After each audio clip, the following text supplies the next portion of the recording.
কেন বাইরে থেকে কান্না করব? আমাদের বাইরে কি ক্যাম্পাসে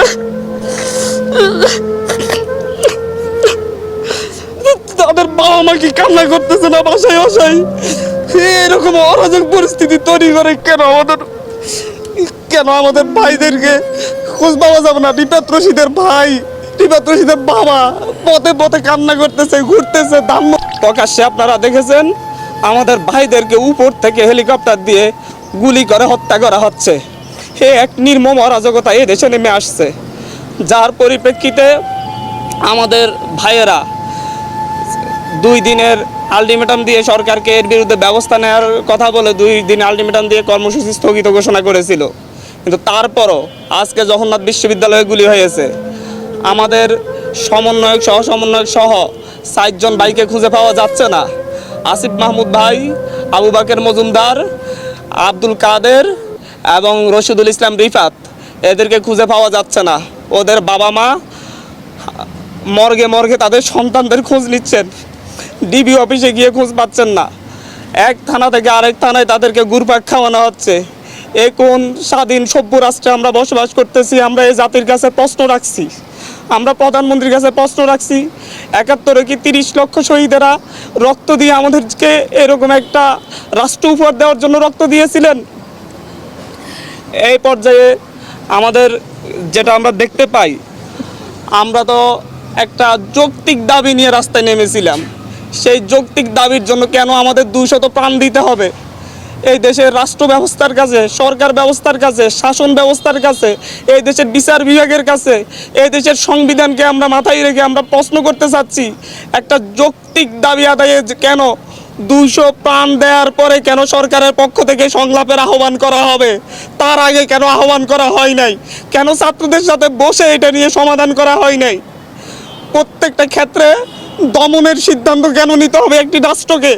একটি স্বাধীন রাষ্ট্র কেন তারা দমন করবে, তারপরে দমন করতে না পারলে দাবি মেনে নিবে? এরকম সিদ্ধান্ত কাদের মাথা থেকে আসে? আজকে যে স্বরাষ্ট্রমন্ত্রীর আন্ডারের পুলিশ বাহিনী, যে স্বরাষ্ট্রমন্ত্রীর আন্ডারে র্যাব বাহিনী, যে স্বরাষ্ট্রমন্ত্রীর আন্ডারে বিজিবি বাহিনী, যাদের মাধ্যমে আমার ভাইয়েরা খুন হয়েছে, সেই স্বরাষ্ট্রমন্ত্রীর সাথে আমাদেরকে বসার জন্য আহ্বান জানানো হচ্ছে।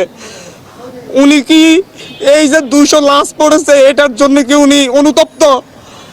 এটার জন্য কি উনি দায় স্বীকার করেছেন? উনি কি ক্ষমা চেয়েছেন? আমরা কিভাবে এই রক্ত খেকো মন্ত্রীদের সাথে আমরা আলোচনা করতে পারি, যারা হচ্ছে রক্তের বন্যা বয়ে এই দেশে একটা অরাজক পরিস্থিতি সৃষ্টি করেছে? আমাদের সাথে তো আগেও বসা যেত, আমরা তো আলাপ আলোচনা করতে পারতাম, এর সমাধান হইতো। সরকারের যে যুক্তিগুলো তুলে ধরতো, আমরা আমাদের যুক্তিগুলো তুলে ধরতাম, সুন্দর সমাধান কেউ হতে পারতো না। এই লাশগুলোর দায় কে নিবে? আজকে এখানে আপনাদের কাছে দাঁড়িয়েছি, অবিলম্বে আমাদের ভাইদের যাদেরকে গুম করা হয়েছে, যাদের আমরা খোঁজ পাচ্ছি না, তাদের অবিলম্বে সন্ধান দিতে হবে। 24 ঘন্টার মধ্যে সন্ধান না দিলে আমার ভাইদেরকে নিয়ে আমি রাস্তায় শুয়ে থাকবো। আমরা আমাদের ভাইদের খোঁজ না পাওয়া পর্যন্ত প্রয়োজন আমাদেরকেও গুম করে নিয়ে যান। আমরা কেন বাইরে থেকে কান্না করব? আমাদের বাইরে কি ক্যাম্পাসে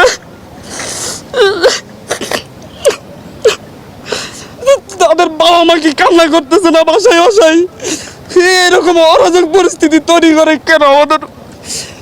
কেন আমাদের ভাইদেরকে খোঁজ পাওয়া যাবে না? রিফাত রশিদের ভাই, রিফাত রশিদের বাবা পথে পথে কান্না করতেছে, ঘুরতেছে। ধানমন্ডি থানায় গিয়েছে, ধানমন্ডি থানা বলতেছে আমাদের এখানে না। শাহবাগ থানায় গিয়েছে, শাহবাগ থানা বলতেছে আমাদের এখানে না। নিউ মার্কেট থানায় পাঠাচ্ছে, নিউ মার্কেট থানা বলতেছে আমাদের এখানে না। তাহলে কোথায় পাবে রিফাত রশিদকে? আমার একটা জুনিয়র ছোট ভাই, ওকে গুম করে দিতে হবে কেন আপনাদেরকে? রেসিডেন্সিয়ালের একটা 16-17 বছরের ছেলেকে গুলি করে মেরে বেড়া হয়েছে। পুলিশ বাহিনীর সাথে, র্যাবের সাথে, ডিজিএফআই এর সাথে লাঠি নিয়ে, অস্ত্র শস্ত্র নিয়ে সাদা পোশাকে ছাত্রলীগ যুবলীগ কেন হামলা করবে? বাংলাদেশের পুলিশ বাহিনী, বিজিবি এরা কি এতটা অপদার্থ হয়ে গিয়েছে যে আপনাদের সশস্ত্র গুন্ডা বাহিনীকে লাগবে আমাদের ভাইদেরকে নিধন করার জন্য? আমি আজকে সকালে পত্রিকা পড়তেছিলাম, পত্রিকায় দেখলাম যে বিভিন্ন মন্ত্রীরা, ক্ষমতাসীন দলের বিভিন্ন নেতারা হুমকি দিচ্ছেন এরপরে যদি আন্দোলন না থামে ওনারা দমন করবেন। ওনারা ছাত্র আন্দোলন দমন করার চিন্তা করেন। ওনারা ভুলে যাচ্ছেন 1952 সালে দমন করতে গিয়ে পাকিস্তানি হানাদাররা ব্যর্থ হয়েছে। 69-এ ব্যর্থ হয়েছে, 64-তে ব্যর্থ হয়েছে, 66-তে ব্যর্থ হয়েছে, ওনারা কিভাবে সফল হবেন? ওনাদেরকে এখনো বলবো, আমাদের প্রতিটা ক্যাম্পাসে নিরাপত্তা নিশ্চিত করুন, আমাদের ভাইদেরকে ছেড়ে দিন। আমি নিজে আতঙ্কিত।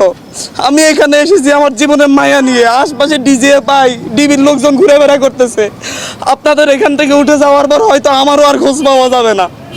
এভাবে একটা সভ্য রাষ্ট্র চলতে পারে না, এভাবে কোনো স্বাধীন রাষ্ট্র চলতে পারে না।